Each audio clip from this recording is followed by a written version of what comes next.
Good morning student. आज हम पढ़ेंगे क्षितिज काव्य खंड से पहली कविता सूरदास। सूरदास का जन्म सन 1478 में माना जाता है। एक मान्यता के अनुसार उनका जन्म मथुरा के निकट रुनकता या रेणुका क्षेत्र में हुआ, जबकि दूसरी मान्यता के अनुसार उनका जन्म स्थान दिल्ली के पास सीही माना जाता है। महाप्रभु वल्लभाचार्य के शिष्य सूरदास अष्टछाप के कवियों में सर्वाधिक प्रसिद्ध हैं। उनके 3 प्रमुख ग्रंथों में सूरसागर साहित्य लहरी, सूरसरावली में सूरसागर ही सर्वाधिक प्रसिद्ध हुआ। खेती और पशुपालन वाले भारतीय समाज का दैनिक अंतरंग चित्र और मनुष्य की स्वाभाविक वृत्तियों का चित्रण सूर की कविता में मिलता है। उनकी कविता में ब्रजभाषा का निखरा हुआ रूप है। वह चली आ रही लोकगीतों की परंपरा की ही श्रेष्ठ कड़ी है। आइए अब हम देखते हैं उनकी कविता। कविता इस प्रकार है। इनके पहले पद में हम देखते हैं पद में क्या है? ऊधो तुम हो अति बड़भागी, अपरस रहत स्नेह तगाते, नाहिन मन अनुरागी, पुरैन पात रहत जल भीतर, तारस देह न दागी, ज्यों जल माह तेल की गागरी, बूंदिन ताको लागी, प्रीति नदी में पाँव न बोरियो, दृष्टि न रूई, सूरदास अबला हम भोरी, गुर चाटी ज्यों पागी। जब कृष्ण ने उद्धव के द्वारा गोपियों के पास संदेश भेजा था, गोपियां बहुत समय से कृष्ण का इंतजार कर रही थीं, और जब गोपियों ने उद्धव को आते देखा तो उन्हें खुशी हुई कि शायद कृष्ण भी साथ में आ रहे होंगे। लेकिन जब उन्होंने उद्धव को अकेले देखा तो उन्हें बहुत क्रोध आया, और उसी समय एक भंवरा वहाँ पे भ्रमण कर रहा था, उड़ रहा था। तो भंवरे की तुलना उन्होंने किससे कर दी? उद्धव से कर दी, और वे उद्धव पे कड़वी बातें बोलने लगे। अब बोलते हैं, वे अपनी बातों की कटाक्ष से बोलती हैं। उद्धव तुम हो अति बड़भागी, बड़भागी मतलब भाग्यशाली, अपरस रहे रहत स्नेह तगाते, नाहिन मन अनुरागी। तो स्नेह मतलब स्नेह, तगा त्यागना, नाहिन नहीं, अनुराग प्रेम, पुरैन पात का है कमल की पत्ती, रहत डर, तारह देह न दागी।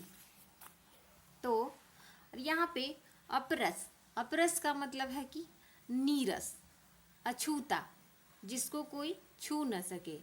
देह मतलब शरीर, दागी दाग, तेल की गागरी तेल की गगरी,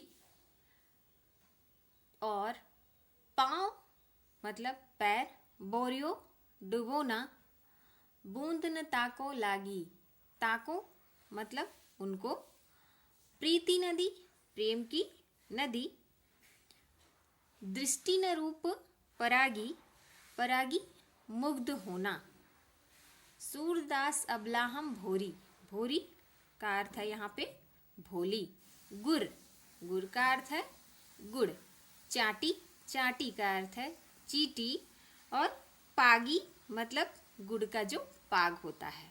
तो आइए हम देखते हैं इसका अर्थ क्या कहती हैं।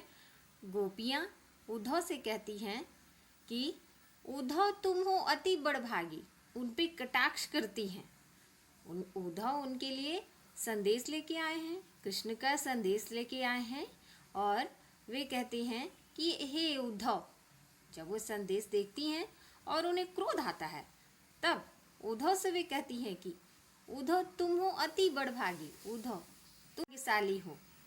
हम अपनी भाषा में कह सकते हैं कि उन पे टोन कसती हैं, है ना, उन्हें खरी खोटी सुनाती हैं।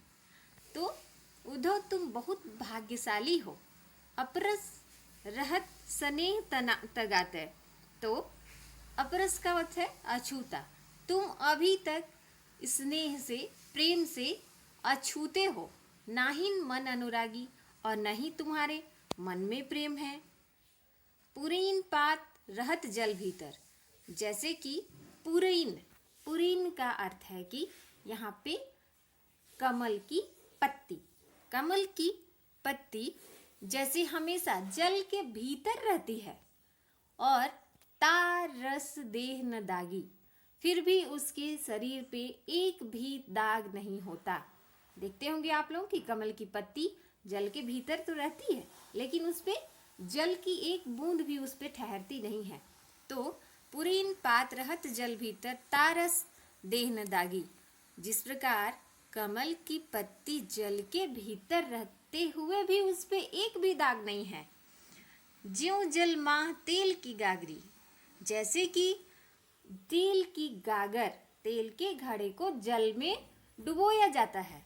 बूंद न ताको लागी, फिर भी उस पे एक बूंद भी पानी का नहीं लगता है।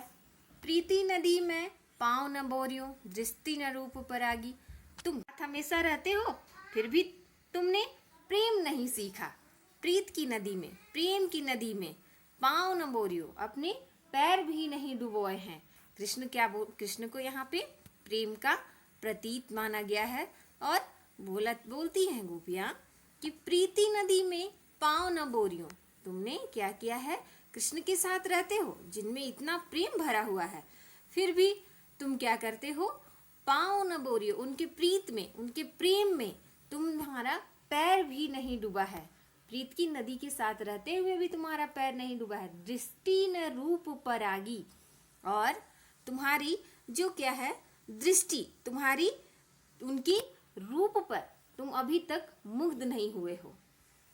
तुम उनके रूप पर अभी तक मुग्ध नहीं हुए हो।